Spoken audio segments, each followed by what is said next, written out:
For my term project, I decided to research media bias. Quick disclaimer. During this presentation, I will be talking about political topics, kind of hard to avoid.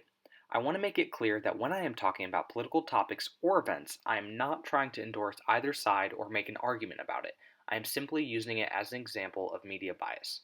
I got interested in bias within the media during the impeachment trial. My mom and I are on very opposite sides of the political spectrum, but would still talk about the political news of the day quite often. It always interested me that no matter what, we always had opposite opinions. The news I was reading would tell me how bad the event was for someone, while her news would tell her how bad it was for the other side, or how good it was for that person. And that got me to wondering, if we received news from the same source, would we agree? Was it our personal feelings making us disagree, or the biases of our sources? Because of this, I wanted to research media bias to understand the full scopes of its effects and how to avoid it.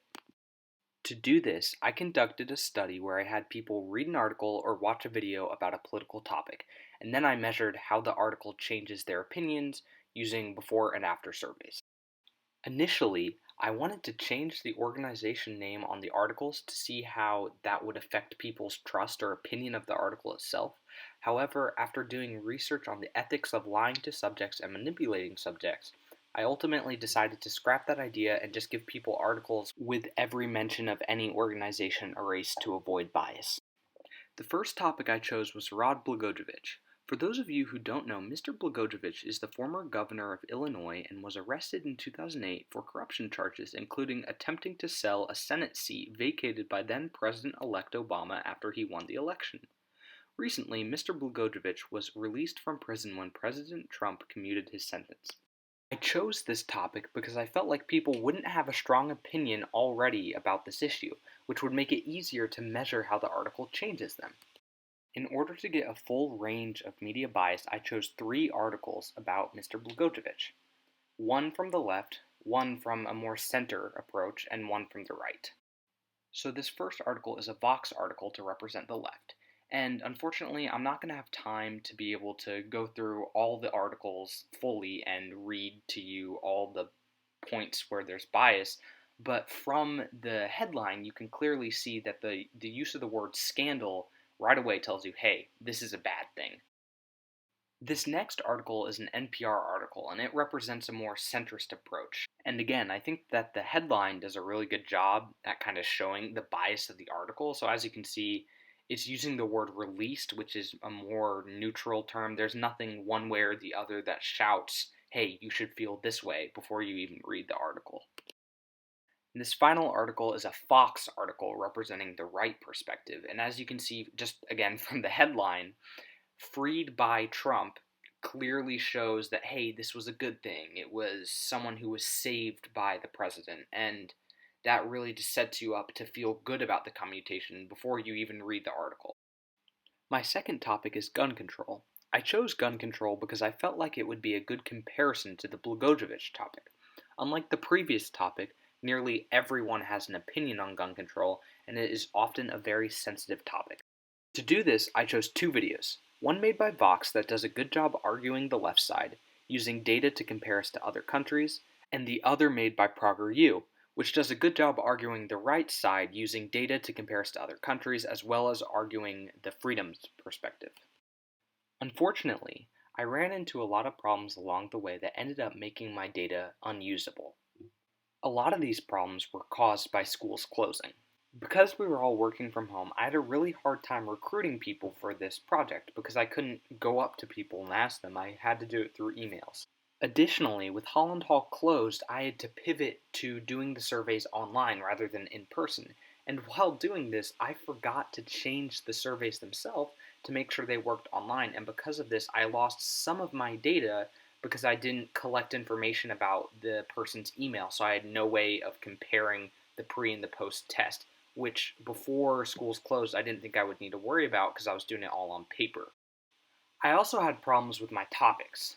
While initially I chose the Blagojevich case because it wasn't necessarily a large topic, I didn't plan on the majority of my subjects not knowing about it. So with that, it made the data really hard to collect because most of the pre-test results were not knowing who this person was, so I couldn't compare pre and post.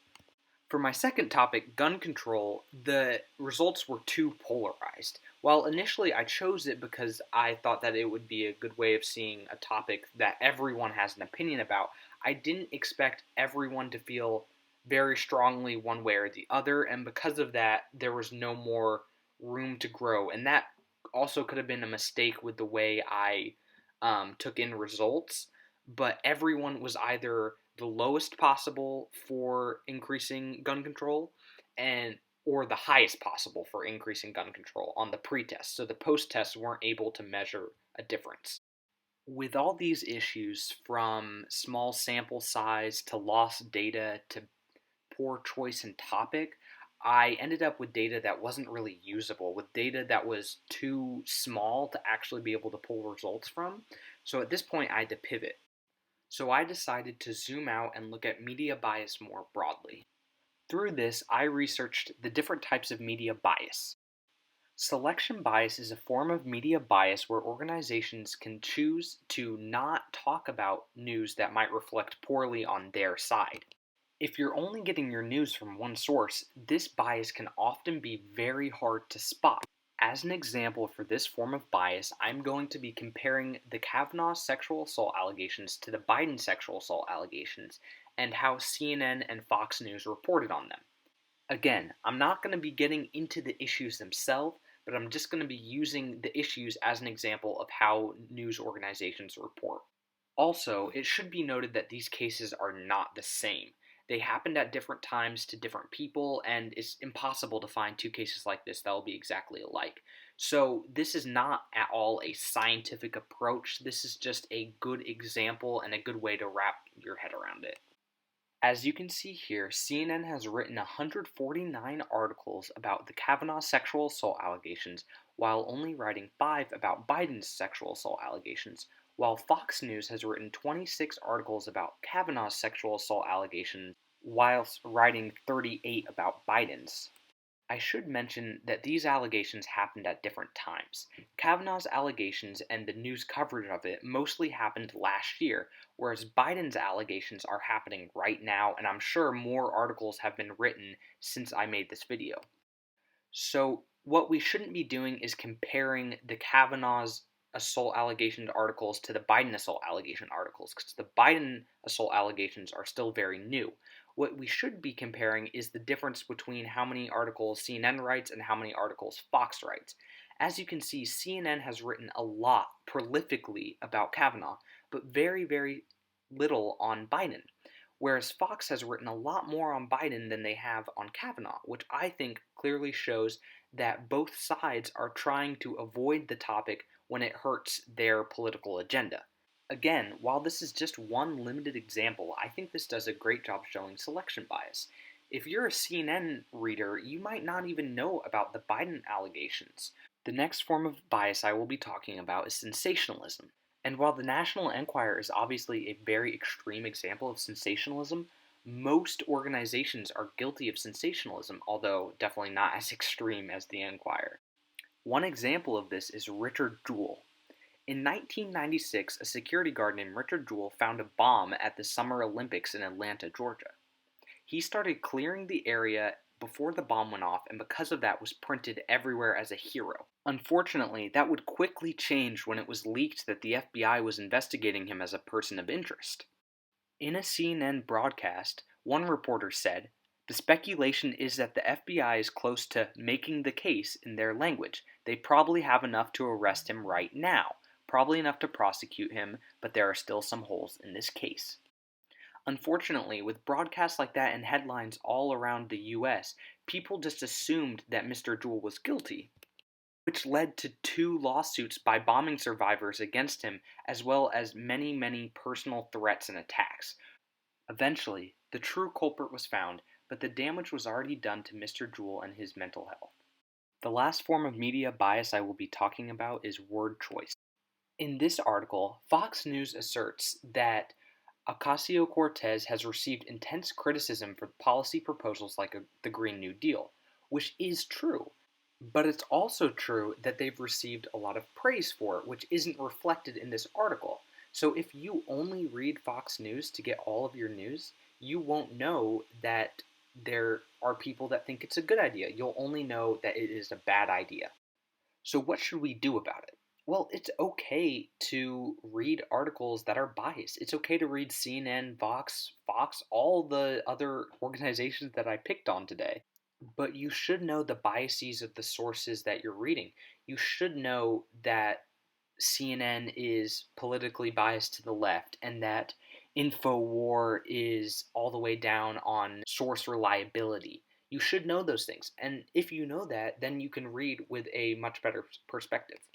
You can also use organizations like Media Bias Fact Check and All Sides to be able to tell how biased your sources are, and the links for those organizations will be in the description. It can also be a good idea to use organizations like All Sides or Google News to get different perspectives about certain issues. So, for example, this is an All Sides article that shows you three different articles from left, right, and center so that you can read all three to get a more informed take on an issue. Again, it's okay to watch, read, listen to whatever you want, but you should be aware of the biases involved, and you shouldn't let the media machine spoon feed you what they want you to know. Thank you for watching.